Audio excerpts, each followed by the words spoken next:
Welcome back to our community garden, everybody. It's Kayla and Chris, and we have been learning all this month to grow from the ground up, where we have been talking about humility. So let's take a look at what humility is. Humility is putting others first by giving up what you think you deserve. Yeah, when you put others first, you can really help them and show them how much you care. It's not usually very easy to be humble. Humility doesn't come naturally, but we can continue to learn as we grow from the ground up. Yes, and our Bible verse tells us about how we should value others too and put others before ourselves. So let's take a look at our Bible verse. It says, don't do anything only to get ahead. Don't do it because you are proud. Instead, be humble. Value others more than yourselves. Philippians 2, verse 3. And today we're going to hear one more Bible story about something that happened after Jesus had died and come back to life. And he met up with some of his friends in a place where he met them for the first time. So let's watch our video for today. We'll see you next time. See ya. Bye.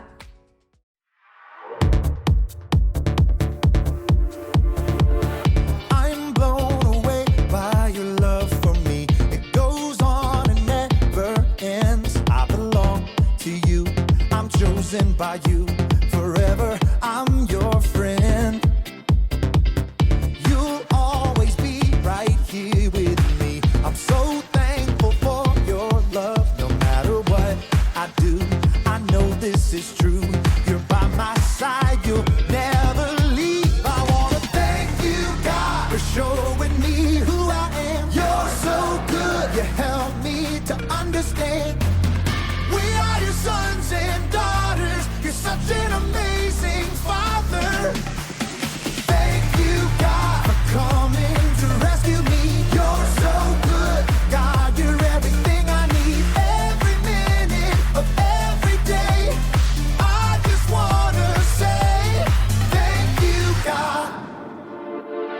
I'm blown away by your love for me. It goes on and never ends. I belong to you. I'm chosen by you. Forever, I'm your friend. You'll always be right here with me. I'm so thankful for your love. No matter what I do, I know this is true. You're by my side, you'll never leave. I wanna thank you, God, for showing me who I am. You're so good, you help me to understand. We are your sons and daughters. You're such an amazing Father. Thank you, God, for coming to rescue me. You're so good, God. You're everything I need. Every minute of every day. I just wanna say thank you, God. You sent your son to set us free. For your love and kindness, I will sing. You sent your son to set us free. For your love and kindness, I will sing. I wanna thank you, God, for showing me who I am. You're so good, you help me to understand. We are your sons and daughters. You're such an amazing Father. Thank you, God, for coming to rescue me. You're so good, God. You're everything I need. Every minute of every day. I just wanna say thank you, God. Welcome to Story Lab. This week, we're talking about humility, while we take a look at the story of a really unusual breakfast.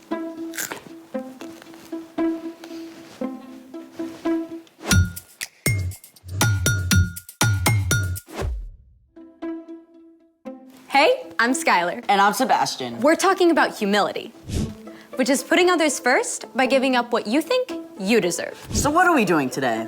This. Taking out the trash. Take a look inside. Okay. Hold on. I feel like I'm doing surgery.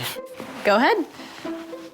One banana peel, eggshell, more eggshells, I like omelets. coffee grounds, Dark roast. This is the way. Why are we doing an archaeological dig of your breakfast? Not just my breakfast. Let me guess, you lost a contact? Nope. I give up. What do you see? A bunch of garbage. I see pure gold. I think you need to get your eyes checked. This stuff can turn into something amazing. What? Ta-da! Dirt. Not just any old dirt, compost. Compost is decayed organic matter used to fertilize and nourish garden soil. This stuff adds all kinds of nutrients. It can make plants grow like crazy. But how does all that turn into this? I'm so glad you asked. Let's make it. There are actually a bunch of ways to make compost. You can go outside and dig a hole about a foot deep, but you can also just compost on your kitchen counter with a bin like this. So you just dump the stuff into the bin and it turns to compost? Not quite. You need 2 ingredients for your compost recipe, greens and browns. I see green and I see brown. Actually, these are all greens. Fruit and veggie scraps, eggshells, tea bags, and coffee grounds are all greens because they have a lot of nitrogen in them. If you have this many greens, you need 3 times as many browns. Ooh, will these do? Nope. Browns are rich in carbon, stuff like shredded newspaper, dried leaves, and cardboard. We need to feed our compost with 1 part greens and 3 parts brown. I'm on it. All right, that's 1 green and then 3 brown.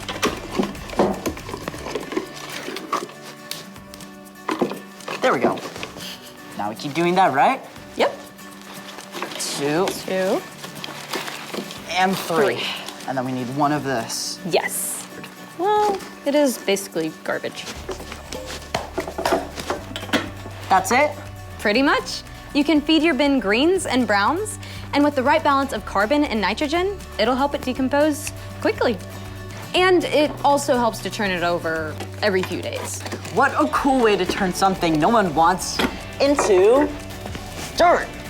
Really helpful, awesome dirt. There's more than one way to make something good out of something not. It's time for... The story before the story. Today, we're in John, the 4th book in the New Testament.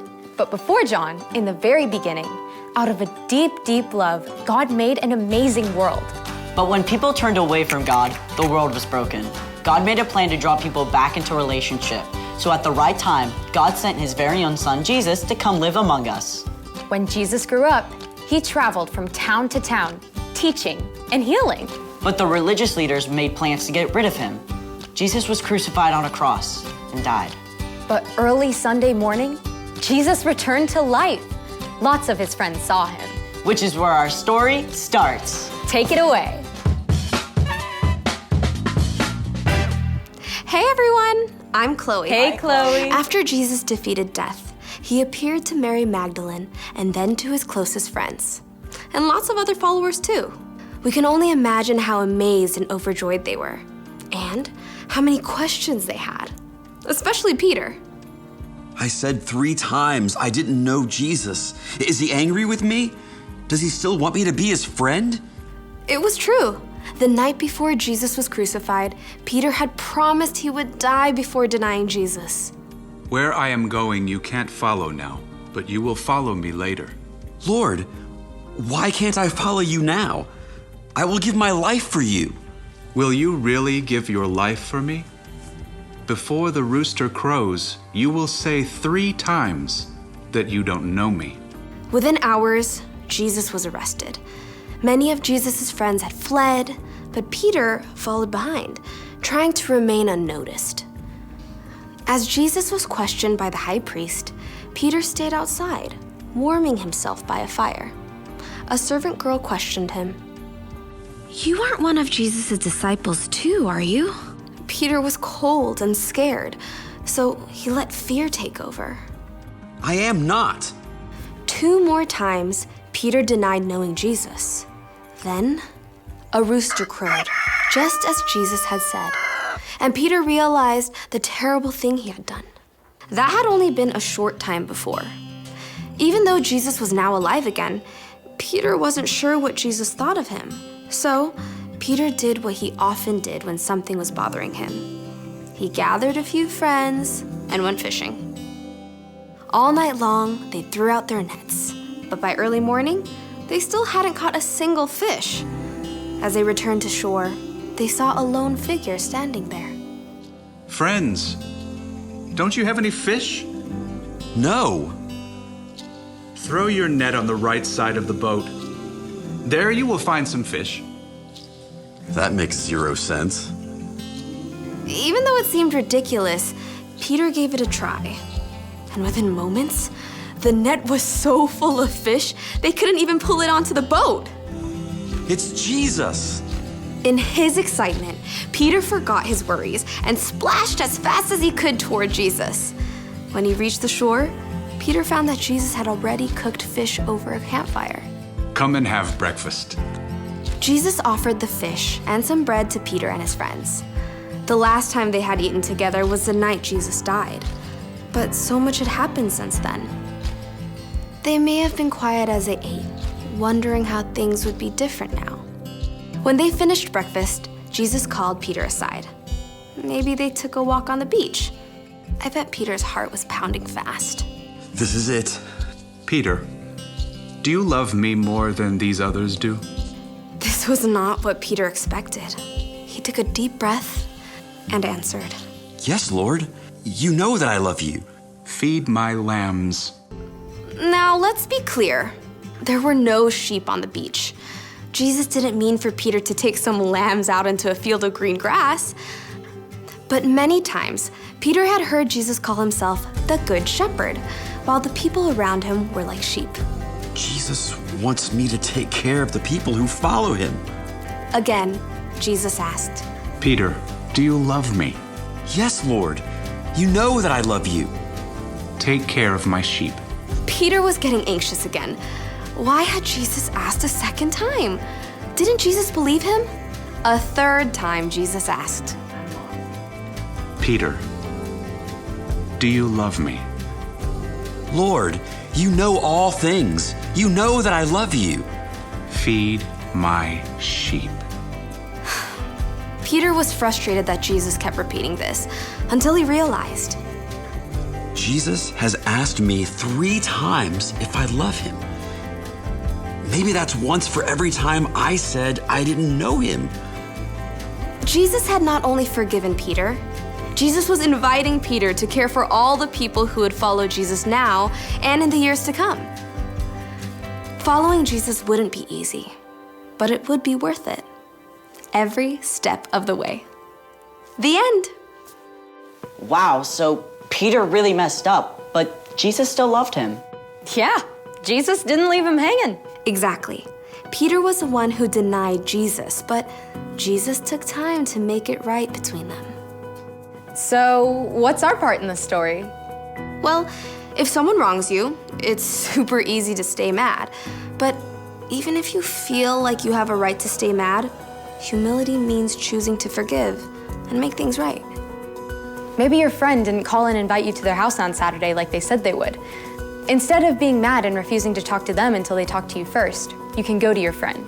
You can tell your friend you were hurt, but still care about them and want to hang out. Or your big sister promised to give you a ride to school, but she left early, and you had to wait for the bus in the rain.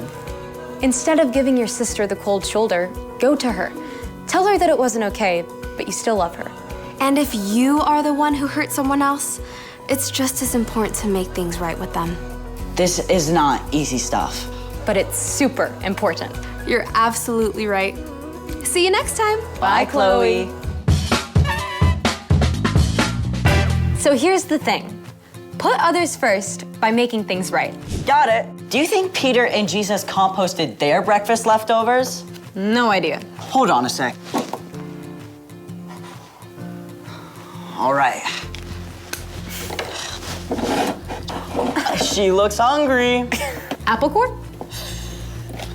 Nom, nom, nom, nom, nom, nom, nom, nom, nom. Thank you. Thanks for joining us in the Story Lab. See you next time.